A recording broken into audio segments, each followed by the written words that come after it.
What's wrong? Warranty guy says too much.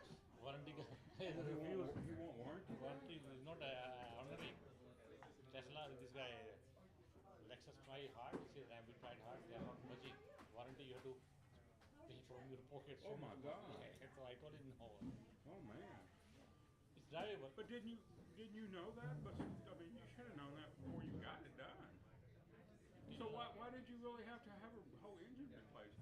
It wasn't bad. Not me, there is their call. Well, So because he thought that they would cover it. I have been every time, 4 or 5 times it went there. Every time they have been warranty has been covering. This time only they refused. Wow, Ram. That's a big ticket. What happened? Nothing. So yeah, nothing. Nothing. Nothing, man. Must not be good. Warranty issue. Oh, okay. So you got to pay for it? You might as well get a new car. Tell them they keep it. That's what my son says. Yeah, tell them Trade, keep trade it Yeah. to buy a new Yeah, one. just you keep it. Yeah. Shit, that's a good car now. You got a brand new engine. Think of it this way, Rams. There's no way you could buy a car like that with the 0 mileage engine. That thing will last you another 10 years. Correct. Average they say 250,000 miles. Lexus. When they put a new engine in, New engine is reset. New engine means totally zero. you change it. Maybe you got a rebuilt engine.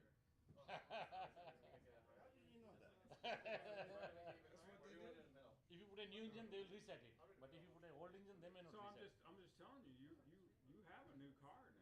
I mean, like you said, I mean, I got like 160 on mine, right? I mean, if I put a new one in, I probably wouldn't even new engine. I wouldn't even think about that, you know. You have to weigh your options. Don't let your emotion get in the way, you know. Correct, correct. How much you want for rent? How much? How old you are? Randy, how old you are? Randy, My car's good, man. how much you want for? It's only 15 years old. 15 grand. How, when did you bought it? 11? What? When did you bought your car? You what? When did you bought it? 2010. Took us a little while to get here. We You have to look at Google. You deliver stuff. let's yes, yeah. So we ended up in the shop parking lot. So Tim, what we want to do is Eric has brought a thumb drive that has what, a PowerPoint on it. Yes, the SpaceX presentation. Just So Oh, he does have it for everyone? you want to do it on that computer? Maybe? It's gonna be a little bit. Maybe that's all. You wanna grab a laptop?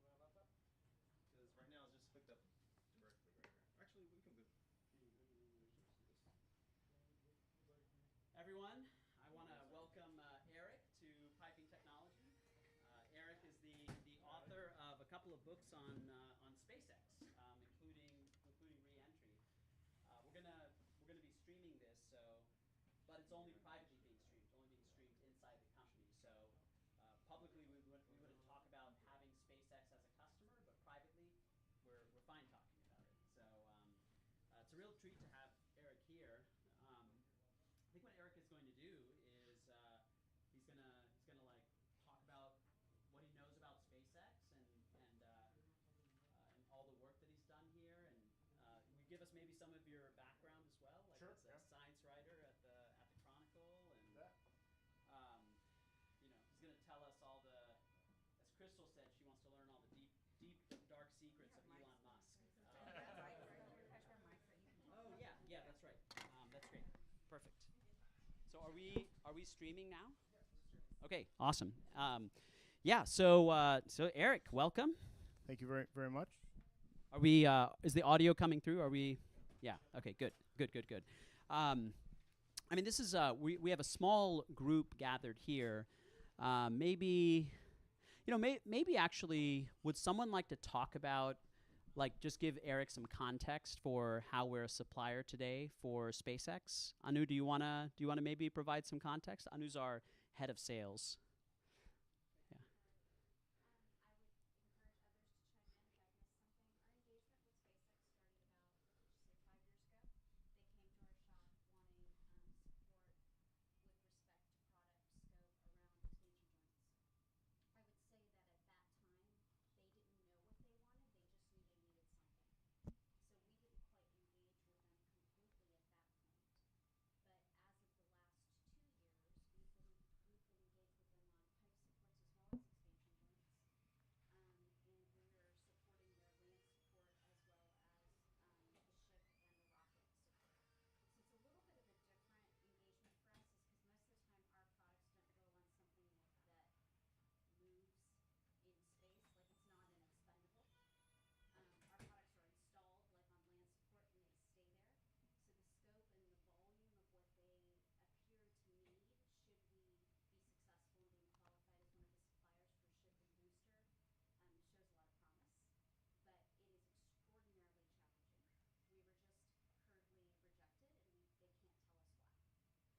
So you'd say they're an easy customer. And they nickel and dime for like 5%. Oh yeah, for sure. That's the story. Sounds like the SpaceX you know. That's the story of the company for Yeah, sure. yeah. Hopefully that covered it. Did I miss anything, y'all? No? Okay. Yeah, and I know at least one person here has been reading the book and has some really great questions. So we'll, I think Eric said, Eric, you'll talk for 30 minutes. For just give And an overview yeah, all of and it. It wants to have lots of questions. So and then I think you have like some really nice some Mhm, photos and I'll just give some context. So Eric and I met actually through one of Eric's other projects. Like Eric is incredibly prolific. He's the science writer at the Chronicle. was not anymore. Oh, you're not anymore. I left to write for Ars Technica, full-time space. Okay, with Lee Lee Hutchinson. Lee Hutchinson, Yep. not Lee Bond. Mixing up names. Well, and has anyone here ever used SpaceCityWeather.com? Yeah, it's Josh. You probably others have used it but don't realize it. But Eric started the site, and he runs the site still today with Matt Lanza, the two of you. And I mean, what's the rap sheet on Space City Weather? Like, you guys have how many visitors? And 10 million visitors a year. And there was a study done after the winter storm in 2021 that found that 18% of people in the Houston area had relied on our site for weather information, which is pretty good because, I mean, it's just word of mouth is all our advertising. So yeah, and it's a decent sized business now. it is a good sized business. Yeah. Yeah. And basically no hype forecasting for the greater Houston area. yeah, it's my go-to if like there's a weather event coming and we're all in that state of like, hey, should we be evacuating? Like, where might there be flooding? Which way is this thing going to go? It is a trusted site for many, and I'm one of those people for sure. And then also you've become an expert on SpaceX and came out of your writing about space at the Chronicle. So we met actually in the context of Space City Weather. Eric had reached out because my other company is in the business of video clips and small media businesses, and so Eric had reached out to me, and I just think Eric's a fascinating guy, and we're really lucky to have him here. So with that, I will turn it over to you, Eric. And awesome, thank you very much. So I have, so I'll just say, yeah. So there's a bunch of pictures. So I'll be doing a lot of pointing, but that's okay. So I have written about space for about 2 decades. My first assignment covering space was the Space Shuttle Columbia disintegration 22 years ago over Texas. And then I have increasingly written more about space and realized about a decade ago or 15 years ago that the biggest story in space was actually not NASA, even though I live 5 minutes from Johnson Space Center. It was, in fact, SpaceX and its disruption of the industry. Good and bad, mostly good in my perspective. And so I just have written progressively more about the commercial space industry, and SpaceX is part of that. And in 2018, I started writing my first book on SpaceX about their early years, the Falcon 1 rocket. And then last year I published the second book on the Falcon 9 and Dragon era. And basically the way I did these stories is I talked to all the early employees who were sort of there at the critical moments, did the critical things, and got their stories, and then basically wrote a narrative about their experiences and how they pulled off what they did. If you don't know much about SpaceX, they really have revolutionized the launch industry. This year they will put about 90% of the mass into orbit that goes up into space. They operate by a factor of 10 more satellites than any company or country in the world. And they're going to launch 170 times this year, which is insane if you follow the space industry. So lots of interesting things, and just the way they got there was through super hard work. And so those are the stories I want to tell. So I'm just going to go over some of the highlights of those books with some images. Oh, man, perfect. Great, okay. So, yeah, it's just a little bit about me. That's the cover of Liftoff. And Falcon 1 rocket. So, okay, so why did Elon Musk found SpaceX? It was in 2001. He was basically pushed out of PayPal had a couple $100 million, and was trying to figure out what to do next. And he thought it was cool. He thought rockets were cool. Rockets were cool. Oops. So he wanted to put a small terrarium on Mars, because he figured that if he could show something living and growing on the surface of Mars, the public would become inspired and would fund NASA more money. Basically, would give NASA more money, and he thought NASA was on track to have humans living on Mars, because he thought that that was kind of the next important step. So he went to Russia and tried to buy one of their old ICBM rockets, because at the time Russia's space industry was being privatized, the Soviet Union had been ended, and NASA was engaging with Russia, so all their rocket scientists didn't go to Iran and work on ICBM nuclear technology and missiles to carry those nukes. He went to Russia 4 times to try to buy a rocket, a Dnepr rocket, and one time he was actually even spit on and was basically disrespected, and they just never sold him a rocket. So he came back to the United States and said, well, okay, how hard can it be? So he founded SpaceX, and at the time, and he's right about this, like, the U.S. space industry had really slowed down. The space shuttle was, on its way to having a second accident, Columbia. The private industry, there were 2 companies, Lockheed and Boeing, that were flying rockets basically, but their prices were going up, and they were flying like 8 rockets a year. So the industry was really not progressing at all. It was regressing, you could say, and NASA was kind of stuck in a funk too. So he realizes that, wait a minute, it's not just the contractors that are screwed up, but NASA is not making any progress toward putting humans on Mars, and they weren't, and they aren't today. So he says he's going to do it. And the idea was, so up until that point, the way the aerospace companies worked is the Department of Defense, this was before the Space Force, but the Air Force, NASA, or one of the spy agencies would decide, okay, we want this satellite, we want this kind of rocket, and they would go to industry and they would ask them to build that. They would provide detailed specifications, industry would bid on it, get a contract, and build that.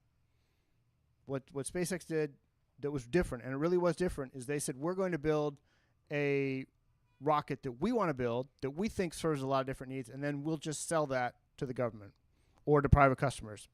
And so they didn't get like a bunch of development funding up front.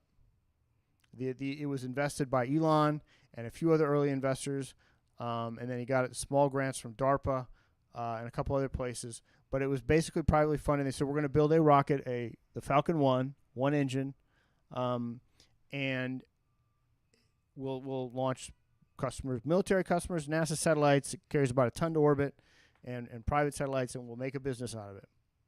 So at the time, there had been other companies that had tried to do this, but had failed. One was Rotary Rocket, which wanted to build a fully reusable, it's a holy grail single-stage orbit. So basically a rocket that takes off and goes to space and then comes back, as opposed to like the first stage separating, second stage separating, and so forth. They failed. Another company called Beal Aerospace here in Texas, Andy Beal, banker from Dallas. I don't know if anyone ever heard of him, but he put $200 million into a company to develop a private rocket, built a launch site, a test site in McGregor, Texas, and then basically found out that he couldn't crack the old boys club. NASA had its favorite contractors, wanted to build its own rockets, and didn't have any time for a private company, so he failed. Another company was Microcosm, which was in Southern California, and actually some of the key early employees, including Gwen Shotwell, whose name some people may have heard of, she came from Microcosm, and that was kind of some of the earliest hires at SpaceX who made a big deal. There's another company called Amrock in California, whose CEO sounded a lot like Elon Musk, talking about becoming the FedEx of space. They went bust in the 1990s. And so along comes SpaceX in 2002, and really quickly, 4 years later, they launched their first rocket from Kwajalein. This is a small atoll in the Pacific Ocean. So to get there, you basically fly from LA to Hawaii and then fly the same distance out into the Pacific Ocean. The atoll played a starring role in World War II, and still there's some U.S. military assets there today. Anyway, this is a small islet in there, in that atoll. And so it's a beautiful image. It's one of my favorite images ever. It's a remote camera on the island, and looking up, only there's a problem, because if you look, the engine's doing great, but then there's a fire above the engine. And that's not supposed to be there. So the engine caught fire. They had a leaky nut, basically, that had been over torqued, and so the fuel was leaking, and so the engine actually caught fire prior to launch, but it went up about half a mile, and then the satellite, that's it in the bottom, actually crash landed. Somehow it got out of the payload fairing, crash landed back right in the integration hangar on the island, FalconSat 2. So that's an image of it. And this is the picture of the rocket afterward as they were picking up the pieces on Omelek Island. So that is Elon on the left. Yeah, photo was taken by Hans Koenigsmann and given to me. This is in 2006. So the first effort, they went really fast, and they went really hard, and then they failed completely. Is this actually called, I heard it's called an RUD? Yes, rapid unscheduled disassembly, a RUD. And so there's lots of good stories in the book about this, but basically Elon really got angry at the engineer who he felt had screwed up. The engineer actually hadn't screwed up, got into a shouting match with him, threatened to fire him, and anyway, Elon does have a bit of a temper, in case you didn't know. So here's Flight 2. There's a better picture of Omelek Island, and you get kind of a sense of how small it is in the rocket going up. This one did really well. This was just a year later, and it made it all the way to space, but then the second stage, the upper stage, the propellant started sloshing around, and it failed. And so, like, the satellite, or the upper stage didn't get to orbit. They just had a dummy payload. They didn't actually have a satellite on this one. So that's 2 failures. And so they spent a lot of time after Flight 2 upgrading the engine and making it more powerful, and the rocket, and going through all the things. And so, here's another view of Omelek Island. You can see just how tiny it is. You've got the rocket and the launch tower. The rocket's not that big. It's only about 60 feet tall. And then the small integration hangar. Lots of great stories about the employees who were working 12-hour days during the daylight in the tropics in the heat to make this happen. Hey, could I ask why are they launching from Omelek Island? Yeah, so that's and also who owns Omelek Island? Is this a country? The U.S. Army owns Omelek, and so they were flying out of that range. The story's a little bit long for the time we had, but basically they had an agreement to launch from Vandenberg Space Force Base in California, which was great because it's 2 hours up the road from their factory. But then, as SpaceX developed, the Air Force realized, wait, these guys are actually going to launch. And so then they told them, well, okay, you can still launch from here, but you've got to wait for this $1 million payload and this rocket to get off the pad. You can't launch over this site, which we just spent $200 million refurbishing for another rocket company. And Elon was like, well, if we wait 18 months, the company goes bust. So like they just shipped everything across the Pacific Ocean, Omelek, set up this launch site in a matter of months and launched from there, just because time was money and they couldn't wait around on the government time. That's why they're in the Pacific Ocean. So here's Flight 3, and it's looking really good, but they get to stage separation, so this is a couple minutes into flight.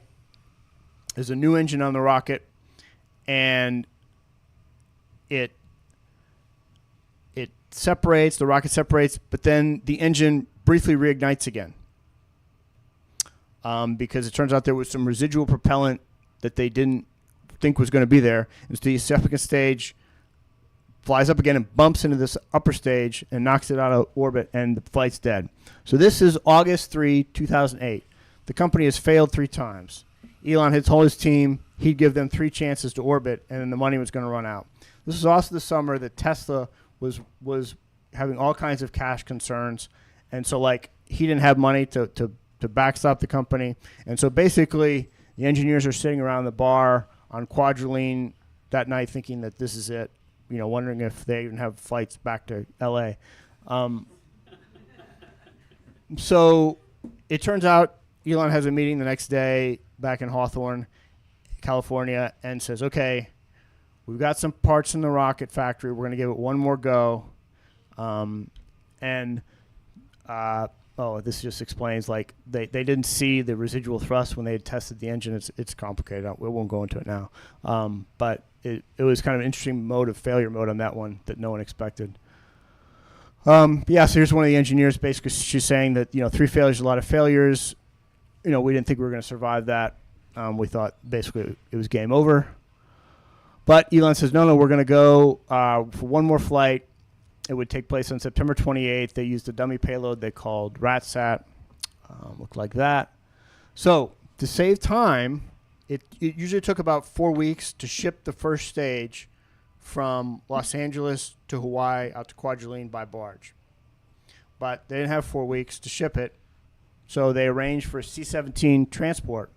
So this is the rocket, first stage of the rocket being loaded onto the C-17 aircraft at LAX. Some great stories about passengers on like commercial jets looking down at this thinking like, why is there a rocket being loaded onto an aircraft? Are we going to war? And here's like the engineers sitting on the rocket inside the C-17, and like a bunch of them rode along because it was, they'd already paid for the aircraft, so it was like free transportation out to Kwajalein. And they're having a great time, and they had a great time until the aircraft starts descending into Honolulu, because the rocket is pressurized, because you always want a higher internal pressure on the rocket because you don't want it to crumple. The structure is actually really thin because you don't want a heavy rocket. You want to minimize your mass so you can maximize the payload you can take to space. So it's actually, a rocket is really pretty fragile. So it's kept under positive pressure all the time. The problem is the manual that they had on the C-17 transport guidelines had old data. So they didn't realize the pressure inside the aircraft was actually going to be higher than they thought. So as they're descending into Kwajalein, or into Honolulu, the rocket starts imploding. And the initial reaction from the pilots was they didn't know whether it was like armed or fueled or anything, and so like jettison it, right? Well, the rocket couldn't really safely be jettisoned with everyone on board. So what happened was a guy named Zach Dunn, as the rocket is imploding, as at like 35,000 feet above Hawaii, climbs into the rocket in the dark, and has to go open this 1-inch valve. And so like he told me the whole story. It was crazy. But this is their last rocket. This is it. That's Zach, by the way. It's about what all the people who worked there then and today, for that matter, look like. They're just young students. So, okay. Fourth launch, by the way, was a success. They got to Kwajalein. They literally took the engine section off, put it up on blocks. They stripped the rocket, and then, checked everything out on the inside. Some of the internal structure was messed up. They replaced that, and they flew it September 28th. That was less than 8 weeks after the failure. It was successful. All of a sudden, they were on their way, sort of, but it was actually a NASA contract in December that year, so just a couple months after Flight 8 or Flight 4 of Falcon 1. The NASA contract saved them because they won a contract to deliver supplies and cargo to the International Space Station, which they're still doing today with the Falcon 9 rocket and Dragon. So the question about why has SpaceX been successful where all those other companies failed and other companies since then have failed, it's complex. It took me a couple books to explain it, but it's a combination of Elon's drive, luck. He's exceptionally good at hiring. He personally interviewed the first 1,000 engineers the company hired. And they came along at the right time. And he hired really good people. And like it kind of all came together at the right time to sort of form this success. Musk has a lot of flaws as a boss, CEO, human being, I think some people would argue. But he does have a compelling vision, and people want to go to SpaceX and execute that vision. And the only point of this slide is that SpaceX has launched a commercial space industry where like VCs and people are putting lots and lots of money in the industry because they want other companies to be successful like SpaceX. They basically launched the U.S. commercial space industry. Okay. This is just a great photo of some of the Falcon 1 team. This is at Vandenberg in California after their first static fire test. It was right after this that the Air Force told them that they were going to have to wait a year and a half to launch. You'll notice they have Mickey's malt liquor and scotch.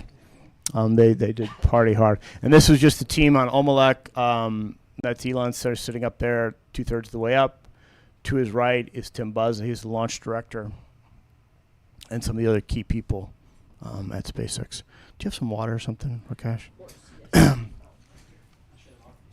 No, that's okay. Uh-oh. Where's the rest of my photos? Just, I'm going to interject real quick. Yeah. You brought up Zach Dunn's name. Yeah. So just for everyone in the room, Relativity Space, who we quoted and done work with of late, Zach is the CEO. COO. I don't think he's not the CEO. He's not the Chief CEO. Operating Officer, yeah. Yeah. Unless he's received a promotion that I didn't know about. Zach's great. He was responsible. I think that's actually designed to stay on there, so you can flip it closed. Oh, is it? Okay. Yeah, Gotcha. yeah. So, I had a bunch of other photos, but I don't know where they are. And maybe that's my fault. They should be on the same presentation. If not, It's another PowerPoint.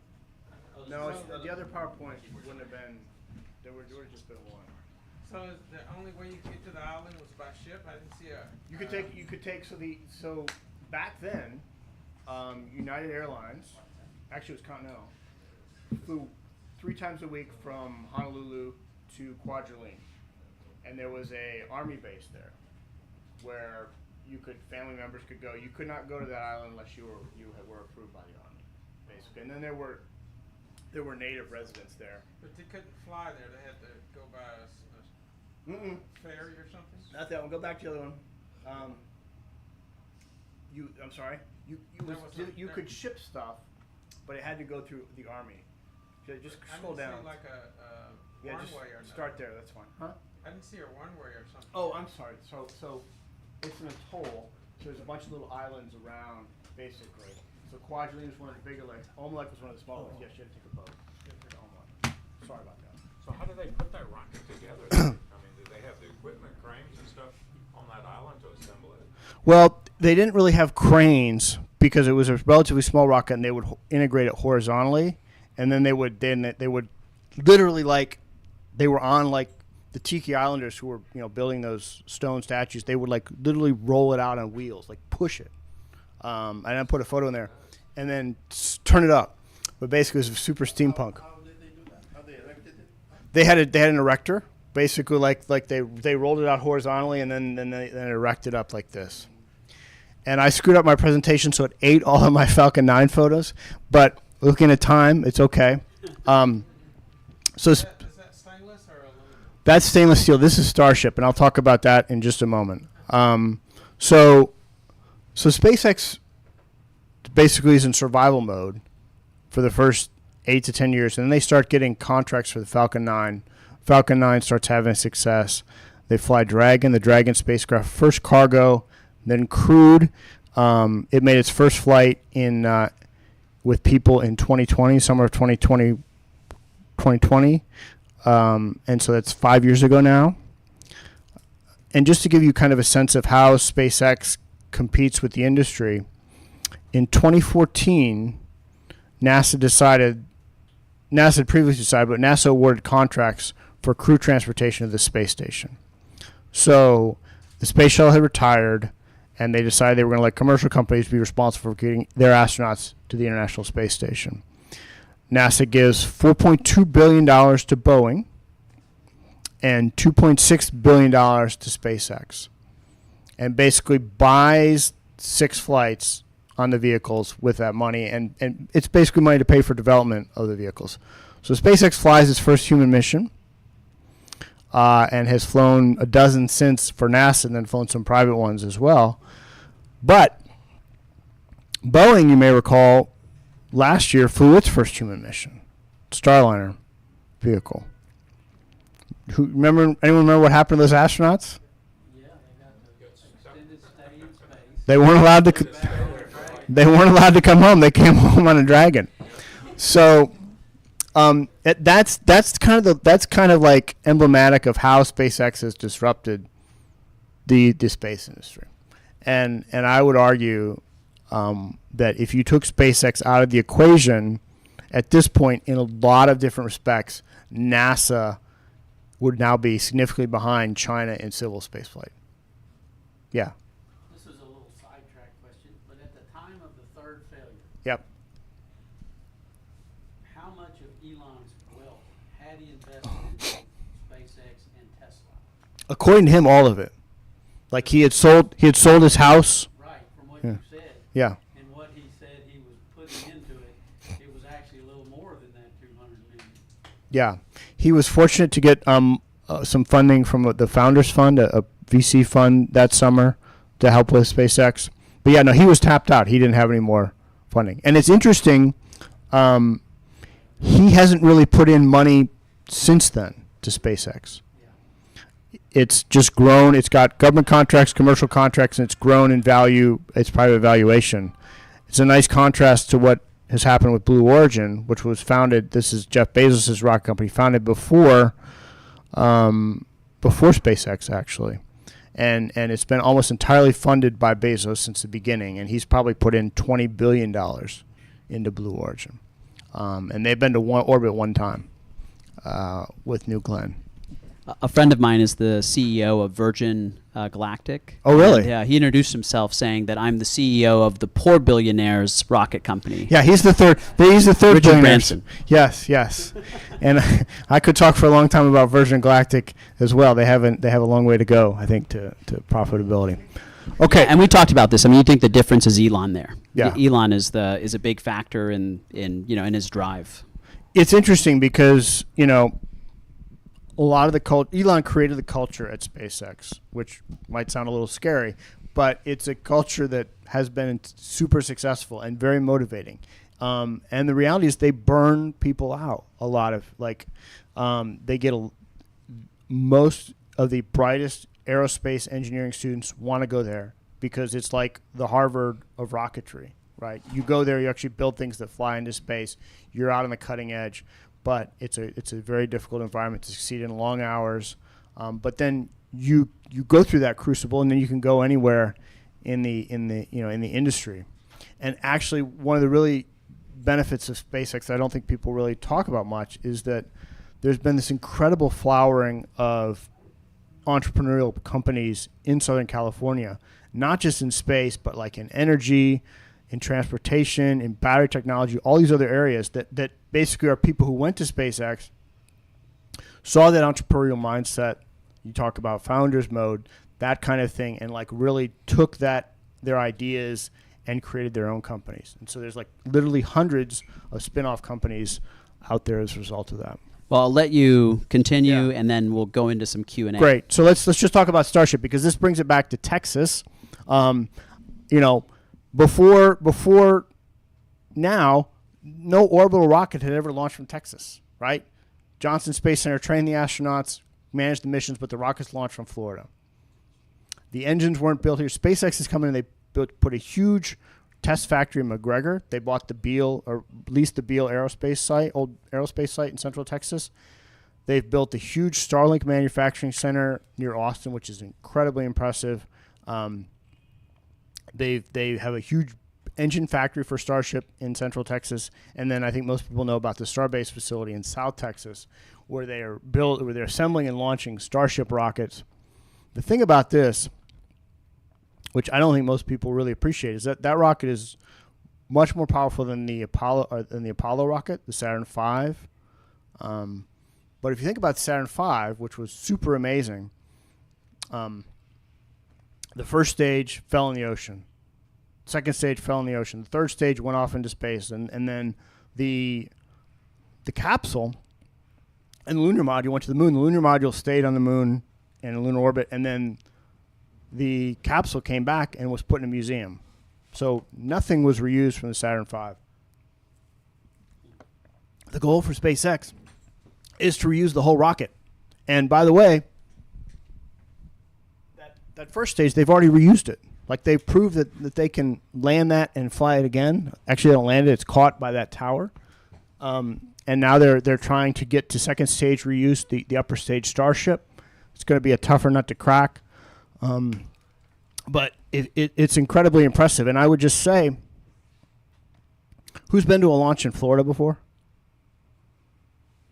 You have? Nice. A SpaceX launch? Okay. Shuttle. Long time ago when I was a kid. All right. So, like, it's cool to go see a launch in Florida because you go to the beach and stuff like that, but the public viewing areas suck. They're like 6 miles away, so you don't really see that much. You see the smoke first.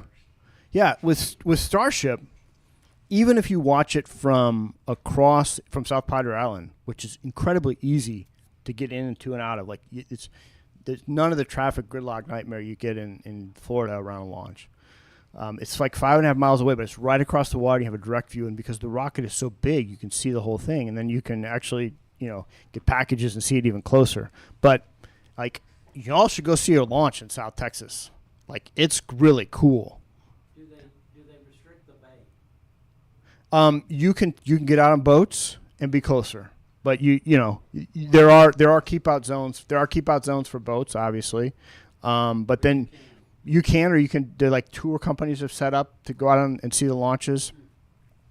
But this is the most impressive rocket launch you will ever see, because it's the biggest rocket in the world, and you also get a landing, to boot. So it's like 2 for the price of 1. So it's not far. Like, you should go see it. Field trip. So this is the launch. This is the launch last month or last week. That's the first stage with all of its engines about to separate from the second stage. It's unbelievable to see this in flight, to listen to it, to feel it. So this was Starbase, South Texas, where they were assembling the rockets in February of 2020. And I took that picture. So I went down there, and it was I remember distinctly because it was like a week before COVID shut down everything. And I interviewed Elon at length about some different stuff. And this is what it looked like 5 years ago. So you got some tents, you got a few Starship test things, and you got a hangar or a tower. They're starting, not a tower, excuse me, Enclosure of some sort. No, I can't believe I can't say it, but a high bay, sorry, that they're starting to build there. So this other picture was taken last month, not by me, it was by a drone, over the production facilities at Starbase. Now, this is what they built in 5 years in South Texas, almost all private money.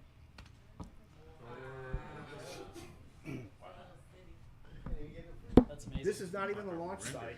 This is called Star Factory. It's more than 1 million square feet of production facilities. This is where they built some housing and stuff for employees. Anyway, the incredible thing. What's that? I said that's what we're competing against when we're building our bellows out here. So if you look across the bay, you can see that's like Padre Island. So that's you're not far from it. And the amazing thing is, if you go down there, like not the day of launch, but the day before launch, is you can drive right down this road, right through here, right along here, right down, right down here to the launch site, and drive like literally be within like 100 feet of the rocket. And this is where we visited, I think, right? So our team was down there. My visit was sponsored by the Brownsville Tourism. No, I'm just kidding. So. Picture in front of this building, and they took us in front. We walked the production floor. The Star Factory? Yes. It's pretty awesome, isn't it? It's pretty cool. Yeah, so anyway, none of that existed, and it's incredible. And, like, it's... I'll show you. That's the team. Yeah, nice. Site, and I'll show you. Anyway. So it's like the most advanced rocket factory in the world that just now exists in, 20 minutes from Brownsville. When we were there, they were carrying a mock-up of the sleeper bays for Mars. And so these guys were walking, and the gentleman we were with, he's like, that's what they're planning on putting on Mars for people to sleep. That's a few years away. I know they don't, but they're wrong. I know. I know what they think. And I love the enthusiasm, but it's not happening that quickly. And then just finally, this is, did anyone watch the 10th launch last week? So the rocket goes up, first stage come back, it's fine. They understand first stage pretty well. The second stage is really difficult because they're trying to, so the space shuttle, everyone knows what the space shuttle was, right? Technical achievement, marvel. The problem is that it had this heat shield when it came back to the atmosphere, and these remarkably light tiles that were super fragile, but they were very efficient at dissipating heat. And so the orbiter, the winged orbiter space shuttle, those flew again. Discovery flew 30 times, but it required an enormous amount of maintenance between flights to refurbish the vehicle, literally like 1,000 technicians to work on that vehicle. So SpaceX is trying to do it differently. Anyway, this is a picture of from a camera on a drone in the Indian Ocean of Starship landing a week ago Tuesday, so 9 days ago. And that's the heat shield. Like, they had they have a bunch of experimental tiles, so that's some rust actually coming down. That's the orangish color. That's insulation, the white color up toward the top. But I just love that photo is so inspiring. As you can see, sort of the thrust being vectored to support the vehicle as it comes in. Anyway, it made a soft splashdown in the Indian Ocean, and I realize now it's already 2:50, so I'm going to stop and let's take some questions. Yeah, awesome, Eric. Actually, let me give the floor to Jose because I know he has to go as well, and he emailed me late last night and said, "Hey, I got to chapter 8, and I love this. This is amazing." So, Jose, I'm gonna. Which microphone should I? Yeah, sure. That's a great idea.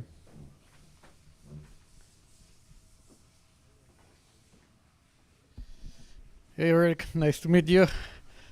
So, yeah, I mean, I'm basically one of the engineers working on this SpaceX expansion joint bellows that we're building for them.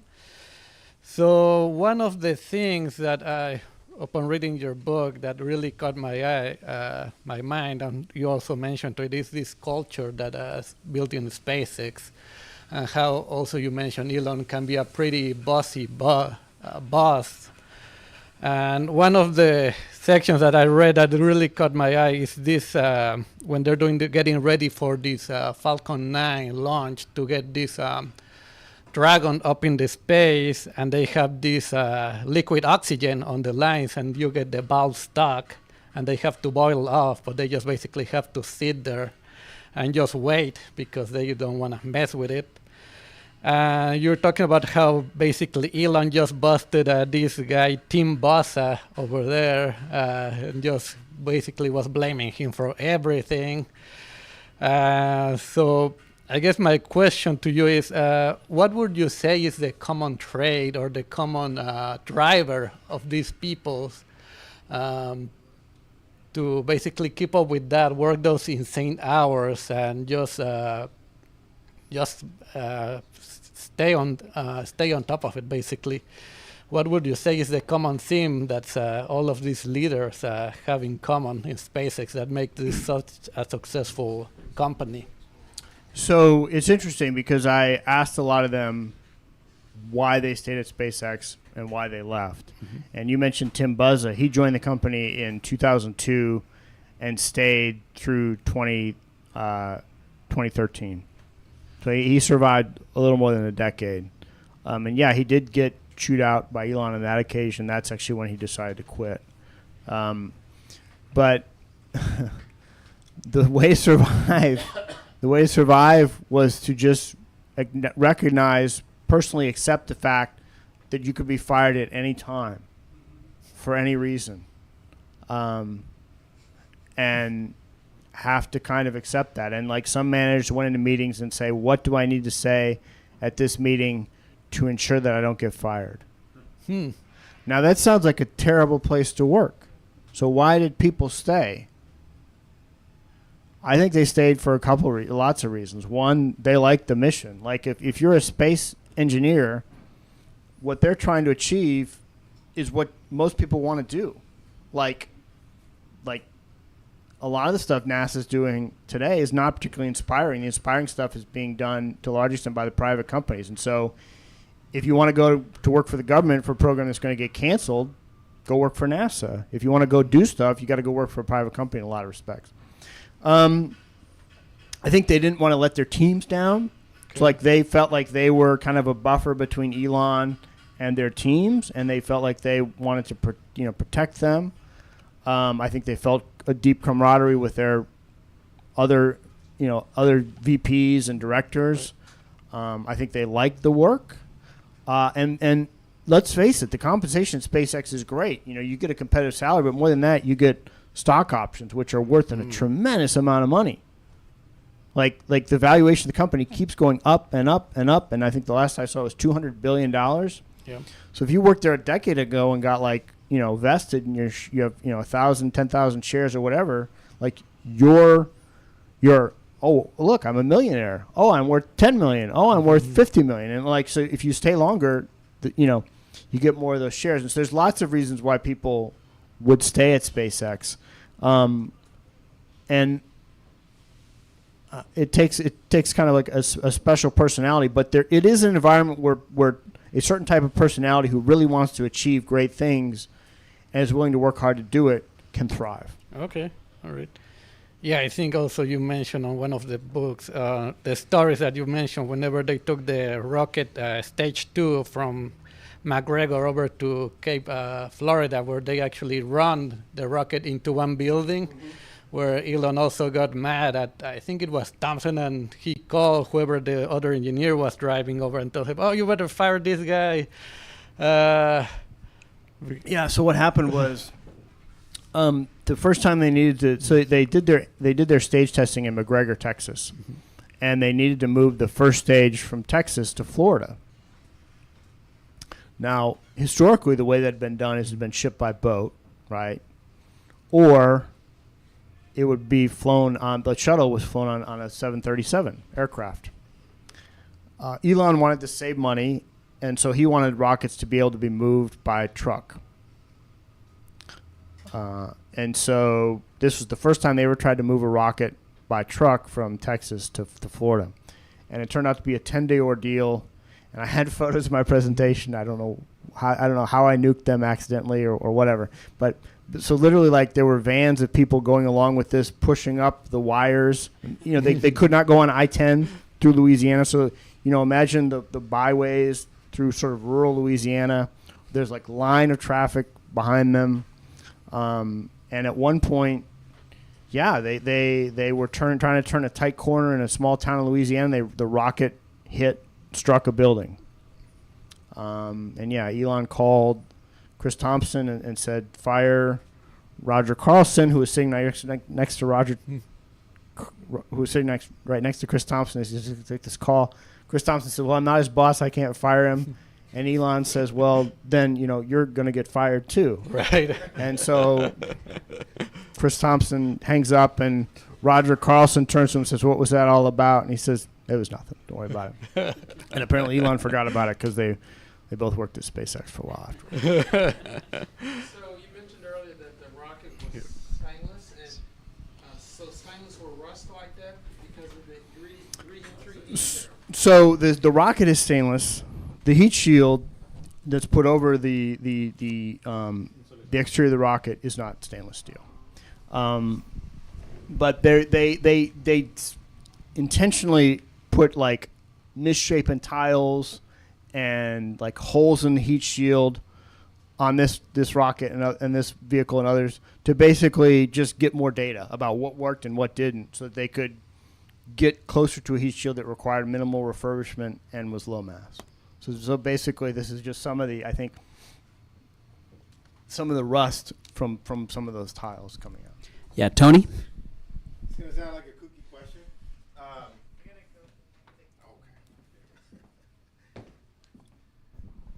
Just coming from a lot of these younger generations that don't believe space travel is actually true, what do you do with a flat earther? It's a question. So it's really interesting. You have a friend who's a flat earther, Tony? Is that it? I just want to know how to respond. Asking for a friend, yeah. You know, it's interesting because I really got interested in spaceflight as a reporter. I lived in Clear Lake, and it turns out that someone who lived like 3 houses down to me was Chris Kraft, who was then 90 years old.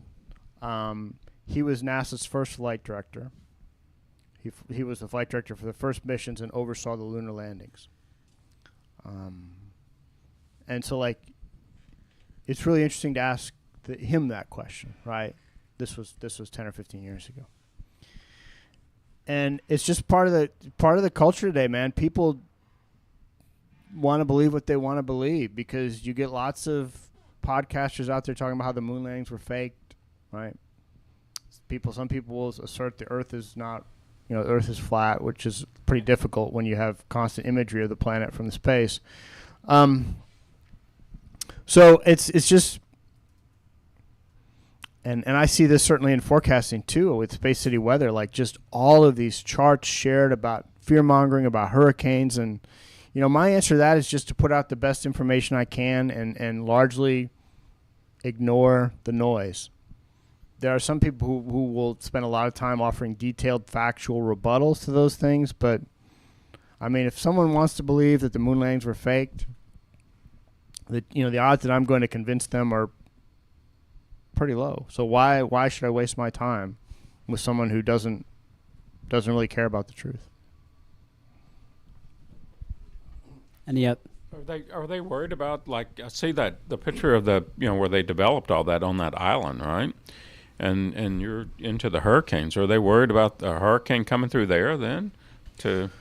So the main U.S. launch sites are Florida, Cape Canaveral, and Kennedy Space Center, and then now Boca Chica. And they're both right in Hurricane Alley, right? But they don't launch during the hurricane.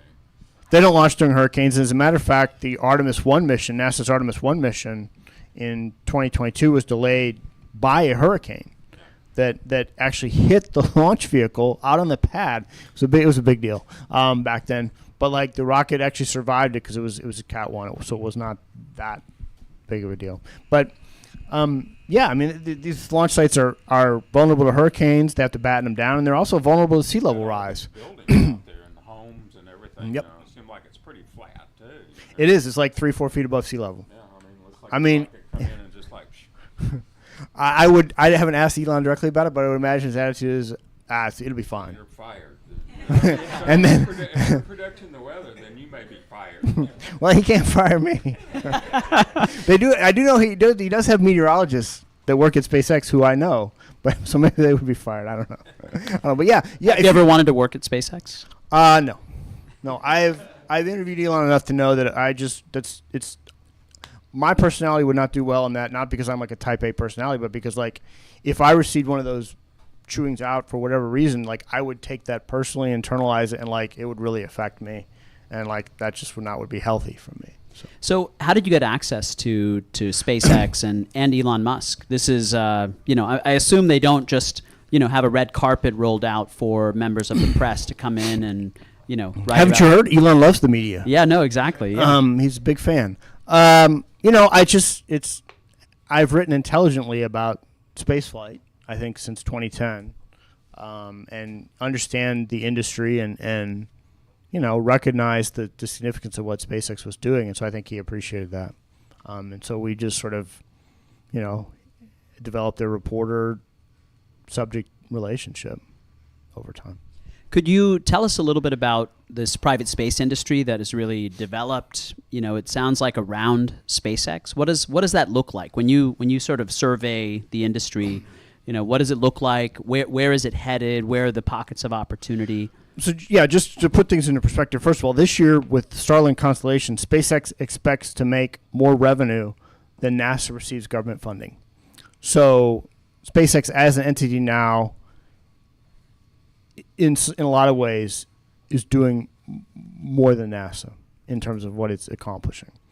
NASA does some exceptional things that no one would do commercially because it doesn't make business sense. But just to sort of put, NASA has more people because it's in some senses it exists to hire people in congressional districts, right? That's why Congress funds a lot of these programs.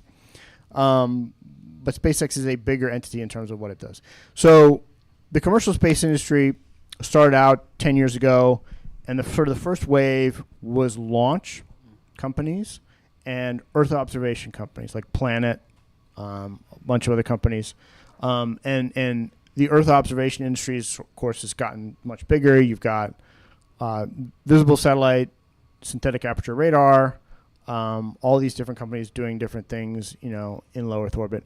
And then we've seen the rise, the low Earth orbit broadband companies, so Starlink, Project Kuiper, Amazon's company, and other companies sort of delivering internet from space. And now we're starting to see companies thinking about, okay, they're making money in low Earth orbit. Can we make money around the moon, on the surface of the moon? So there's a company called Interloon, which is trying to mine the surface of the moon for helium-3. There are companies being set up to try to process water from the ice at the lunar poles. And so this economy is just kind of continuing to expand. And a lot of it now, instead of being driven by government telling businesses what they want to do, it's businesses coming and saying, well, we think we can make a profit at this, and then sell that service to private customers, but also the government. So that's really been a big sea change. Anu. Yeah, I have a question. When we were out at Starbase, they talked about what would be on the first Starship journey to Mars. And so I'm curious if you know what that cargo, they talked about a Cybertruck and some other things like that. Have you heard similar things on what they expect the cargo to be on that first mission? They haven't talked publicly about it, so that's interesting. I hope they don't send a Cybertruck. That's what they told us. The Cybertruck. I mean, it's not surprising. I mean, their first Falcon Heavy launch had a Tesla vehicle, sports car. It's actually super cool. So no, they always. I'm sure they'll have lots of goodies on that flight. So it is. Starman, a mannequin at the wheel of Tesla, is still out there, flying between Earth and Mars. Hey, we talked on the phone a little bit about founders mode. I'm really interested in company cultures, and Elon defines SpaceX. And I've read biographies of Elon Musk. SpaceX is the one company that he really considers his baby. He didn't found Tesla, though he's led the company, and but SpaceX has always been the thing that has been his true his own company. So this idea of founders mode is a charismatic and strong-willed founder that sort of is controlling and has their fingers in every pie. How does that work in practice? Are there other lanes in which the business works? Obviously, where Elon goes, there's probably some level of chaos but how does it run as a stable, ongoing business? Is there a counterbalance to that? Yeah, I think one of the important things at SpaceX that doesn't exist at Tesla is that there's a chief operating officer and president, Gwen Shotwell, who has been there since the summer of 2002. So she runs the business. Oh, incredible continuity. Keeps the trains on time, has great relationships with the government, customers, whereas the CEO is pretty erratic. to put it politely. And so I think that's been a hugely beneficial part of SpaceX's success. She's a tremendous woman. But I mean, he does make all the decisions like every big decision, he has to sign off on it, yes or no. Like, okay, that's like if you text him or email him a question, like a big decision, the reply you'll often get back as a director is okay, right? Which basically means go for it. But like it is like even like at the carpet in the executive conference room at Star Factory is like a deep orange color. And you look at it and say, that's a really weird color for carpet. Then you realize it's because that's what the color of Mars is. It's the surface of Mars. That's the kind of thing like he cares about that. He cares about, media. He cares about all this different stuff in addition to the rocket parts. But he is like deeply invested in these companies. And he does put the time in and the effort in. And I think that's been one reason for their success. You talk to employees, former employees, and when he went off and did his Washington adventure, right? Campaigning for Trump, spending lots of time in the White House, being the de facto president for a while and then sort of falling from grace, like his company suffered while he was gone. SpaceX suffered. Like when he's there, it's like the energy of like when Palpatine visits the Death Star, right? At the beginning of Return of the Jedi. Like everyone is like upping their game, right? Because, it's the Emperor. It's coming Just in. by virtue of his presence. Just by virtue of his presence. Yeah, like it's Elon. You don't be fucking around. Excuse me. When he's there. And does he have a succession plan, do you think? Is there what happens to SpaceX post Elon? I don't know that he has a succession plan. The succession plan I worry about is like what happens when Gwen retires or moves on, because she's in her early 60s. And I think there's some other things she'd like to do. And that there's no clear choice for the next COO and president. I don't think Elon is going to step away from his companies. Tell us a little bit more about Gwen, and we'll end on that. I mean, she's an engineer. She grew up outside Chicago. She originally was in automotive industry, working at GM right when the Japanese were really kind of taking over that industry. And she's like, why are all the best engineers on these cars working from Japan? Like, where are the American engineers? And so she ended up going into aerospace. She worked for the Aerospace Corporation for a while. And then, when she turned 41, 42, Elon knew her through someone else who worked at SpaceX, had just joined SpaceX, and she agreed to go to him and be the vice president of sales. And so since then, she's sold Falcon 1, Falcon 9, Falcon Heavy, Starship, and Dragons, and just has this whole portfolio otherwise. And so she's, as I say, she's like this really smart engineer, but also has turned into this really dynamic business person. Probably has a ton of shares also. Oh, yeah, she's almost certainly a billionaire. Yeah. Wow. She's married to an engineer at JPL, California. All right. Okay.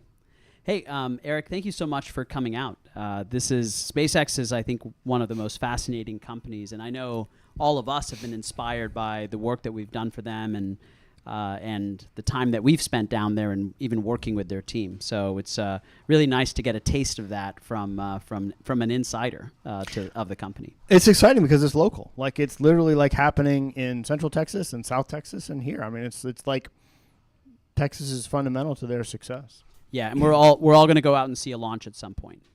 Gotta make that happen. Thank you, Eric. Thank you.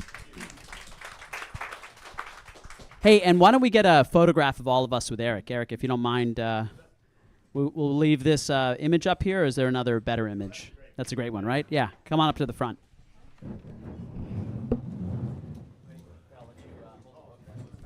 Oh, and if anybody wants a copy of the book, email me or message me, and I'll get you a copy. Just send me a note saying, hey, I'd like a copy of the book, and I'll get you guys a copy of the book. Yeah, and I think you can cut off the live stream.